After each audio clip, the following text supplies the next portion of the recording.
Welcome back to World Crisis Radio. In Iran, there's been a show trial of various protagonists of the attempted people power coup, color revolution, velvet revolution, including that Newsweek journalist, various academics. I think that Nobel Prize-winning lady was there, too. They had gone out on a limb, and the color revolution did not go through. You could imagine what would happen. I mean, you can think of the populist appeal of this to the disinherited and the wretched of the earth, right? The agricultural laborers, the working class stiffs over there. Suppose we had a show trial with somebody like George Will or Chris Matthews or Bush, Cheney, God knows what, right? Pelosi being put on trial in a show trial. It's a populist extravaganza. That is the kind of thing that is, it indicates support being built by Ahmadinejad by playing this populist card. There's even speculation on various NPR news outlets that there might be the arrest of Mousavi, the losing candidate of the color revolution, Khatami, the former president, so-called reformer, or indeed Rafsanjani, Mr. Corruption himself. Rafsanjani would be easy to arrest because he's such a thief. Then what happens? Remember that Obama has said everything's got to be wrapped up with Iran by September. No, well, these ultimatums probably not worth too much. Now, we're also approaching the anniversary of the Georgian attack on Russia, an unprovoked aggression. The Orwellian world of the U.S. media, we're told, for example, the New York Times story started off saying, the Georgian tinderbox exploded. Well, no, it was Georgia, the fascist madman Saakashvili, attacking South Ossetia and Russia that started this up. We're expecting now a report from the European Union. The Tagliavini Commission is supposed to give the official European Union version of what happened, and the Russians are cautiously optimistic. RIA Novosti says there may be elements of objectivity in this report, which is now due in September. It's delayed by this new documents that have to be looked at. Anyway, it's clear. Georgia attacked first. Georgia is the aggressor. Biden is an Orwellian. Biden, of course, an imperialist who never saw an imperialist war that he didn't like. There's high tension as the first anniversary of this Georgian act of insane aggression comes around. The U.S., of course, has been rearming Georgia to the teeth, but no matter how much you arm them, it's a toy army. And we've also got Howard Berman, the chairman of the House Foreign Affairs Committee, writing in the Washington Post today saying we've got to fulfill the promise of the Rose Revolution. What he's not talking about is that there have been big public demonstrations against fascist madman Saakashvili for months, which have never been never covered in the U.S. media, much bigger than Iran, right, in terms of public protests. But, of course, you can see how this is done. Ukraine, the other country visited by madman Joe Biden, motormouth warmonger Joe, who also, this is another part of what should be attacked in the Obama administration.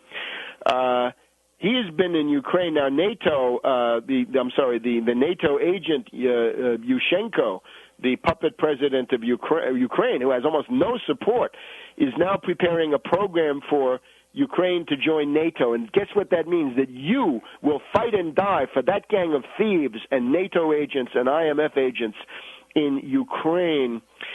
Not surprising, if you push NATO right up to the Russian border, there's going to be some kind of a response. So as Ukraine says they want to start joining NATO, and Georgia, of course, can't wait with Saakashvili, Russia has put 2 attack subs off the east coast of the United States. Now, these are anti-submarine weapons. They're not nuclear missile-carrying submarines, but that's a response to NATO expansion. So if you don't like submarines and bear bombers, you can imagine how the Russians feel with the U.S. pushing right up to the edge of their territory. Now, inside Afghanistan, the other big crime of Obama that we need to cover, the losses. In July, 44 U.S. dead, 31 NATO, 75 invaders die in the month of July. That is already at full Iraqi levels, 2006 to 2007 levels. McChrystal again says, I can't imagine how bad this is, right? It's much worse than I thought. McChrystal is now privately demanding more troops, but Jones, the NSC director for Barkey, is saying, shut up, that's political poison for us. You can talk about increasing the Afghan forces from 170,000 to 450,000, and the U.S. will pay. Story is that the top Taliban commander has been killed in Pakistan. If so, this may be a blow to the U.S. attempt to destabilize Pakistan using the Taliban over there. There are reports in certain right-wing websites about peace overtures of the Taliban. You heard about that here. That was Christoph Herstel, Hoerstel, or better yet, H-O-R-S-T-E-L. And this was something I wrote up for Global Research of Canada, Professor Chossudovsky's website, that the Taliban had tried to use Herstel, who had been the first German television ARD correspondent in Afghanistan during the 1980s, when he had lived with the Taliban for several years. The Taliban tried to use him as a back channel to the Barkey transition team, Obama's transition team, and he was simply rejected, just rejected out of hand. Wouldn't even listen. Didn't want to know what was happening. So you've got all this going on. The Russian General Staff, through Nogovitsin, the head of the Russian General Staff, says that there is no Russian plan to conquer Tiflis. He says we could have done it back in August of last year. It would have been easy, but we decided not to do it.